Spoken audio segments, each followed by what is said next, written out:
Daily Bible Time, Dominic Steele, Tuesday morning, and this week I'm reading through Alan Stewart's new book, The Manual, Getting Masculinity Right, and I've had it as my goal to read 50 pages between 6 and 7 each morning, and I did that yesterday morning, but today I'm only 25 pages through, and wow, it is packed densely with significant biblical teaching. This third chapter, and I crept into the fourth one as well, is all about the Bible. It's called Masculinity from the Maker's Manual. Al starts in Genesis 2. Al says, the Bible sees the differences between the sexes as a good thing and celebrates them. The sexes are created to be complementary rather than combative, and the creation of Eve is presented as God's kindness to Adam. Eve is not to be a competitor, but a completer, a helper suitable for him. So the man and the woman created equal before God, and yet in Genesis 2, Adam is given a particular responsibility to lead. He's created first, he's placed in the garden. God speaks to him about the only rule in the garden, which is that God makes the rules. However, next chapter, in the description of sin, in chapter 3 of Genesis, Adam and Eve believe the serpent's lie that God is holding out on them and that they'd be better off if they made their own rules. And really what happens is the marriage of the man and the woman, which should have been characterized by mutual love, service and intimacy, now becomes a battleground in the making. In Eve's case, she will want to control Adam, but he will resist that. And life is derailed by breaking that one commandment that God had given. And when that happens, Adam's major failing is his passivity, that he sits back. And so Al's next heading in the book is the Bible's first man who did man up, implying that Adam was a man who didn't man up. And he says Jesus is the great example of how all people should use power. And Al says it's no surprise that we see in Jesus great power, but used to care not for himself but for others. And then Al says, I've always thought you can tell the size of a man by the way he treats the little people who can do nothing for him, those that the world does not notice as it rushes past. Jesus did more than demonstrate how to treat people well. Jesus came to die. He came to lay down his life for others. And men, says Al Stewart, need to know how to die. That is, we need to know how to lay down our lives for others. It's completely counterintuitive, but Jesus says we, men and women, will actually find life as we give ourselves in the service of others. But how does the modern man up? Well, what Al does is take a look at specific sections of the Bible, identifying positive aspects of masculinity or manning up, and he encourages us to look for, in these passages, the expectation or assumption that men have power in relationships, for example, power as a son, power as a father, power as a husband. And by power, he means the ability to affect other people. Sometimes this might be called authority, strength, or influence, but Al uses power as an overall term to bring these together. And he says it's true, men have power in one-to-one relationships, in family relationships, and often in wider circles as well. Now, I read those words from Al, I thought, wow, that's bold.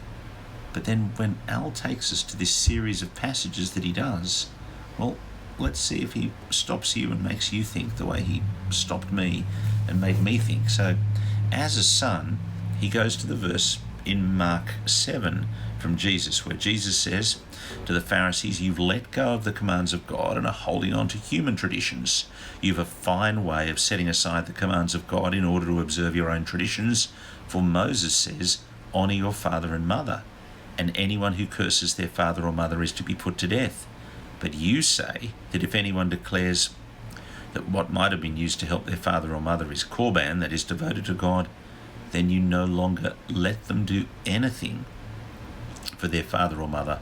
Thus you nullify the word of God by your tradition that you've handed down, and you do many things like that. That's Mark 7, 8-13. And Al points out that Jesus is speaking to the religious leaders of his day, and Jesus is angry. He's angry that they're avoiding the fifth commandment, to honor your father and mother. And his point is that the commandment involves an obligation to use your resources, to use your power to provide for and care for your parents. The religious leaders were paying bush lawyers and on a technicality to avoid this expectation, this obligation. What about as a husband? Well, husbands, love your wives, do not be harsh with them, as Christ loved the church and gave himself up for her. This is Ephesians 5, 25, 28.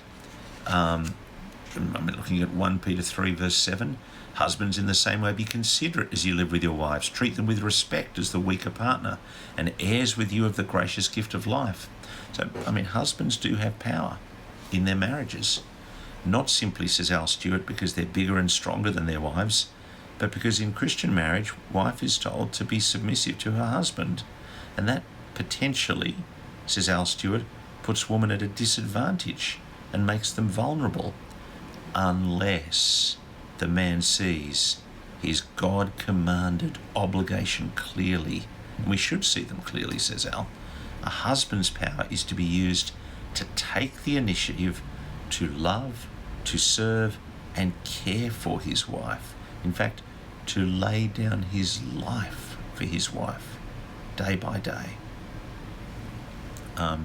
There's a caveat there that the husband is told never to make his wife submit, never. And Al says men need to get that clear. She's called to make a willing response to her husband's loving and sacrificial care for her, but that's her decision to do it before God. Then as a father, fathers, do not exasperate your children. Instead, bring them up in the training and instruction of the Lord. Fathers have power, that is obvious when kids are little, because you can control pretty much everything they do. That power dynamic changes over the decade, but while fathers have it, they're to use their power to instruct and nurture and train their children as they grow. And then as masters, treat your slaves in the same way. Do not threaten them, since you know that he who is both their master and yours is in heaven. There's no favoritism. Masters in the ancient world, they had power. And how is power to be used? Fairly. To treat those under them as they'd like to be treated by God, who is master of all. And he goes on and addresses men as church leaders or pastors. Paul tells Timothy to be careful in how he relates to others as a church leader. He's not to be harsh with older men. He must treat those younger than him as peers. And then Al says biblical masculinity lived out.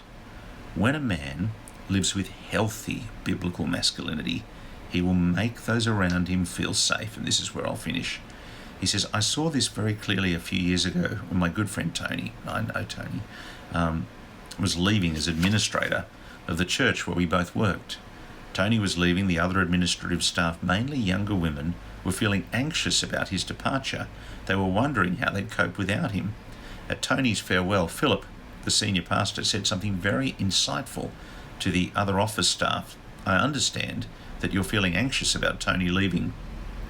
And in some ways, that's a good thing, because it shows he's a man who makes the people around him feel safe.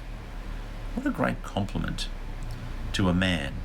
Strong and competent, he brings a feeling of safety and security to the people around him. That, says Al Stewart, is healthy biblical masculinity. Now, he says in the earlier sections we've seen that masculinity is mocked or derided as toxic or as power that must be diluted. But the Bible brings a positive alternate vision of masculinity, the responsibility to nurture, protect, and provide. And so, really impressive work from Al Stewart, and more on this tomorrow on Daily Bible Time. Thanks for joining us today. God bless.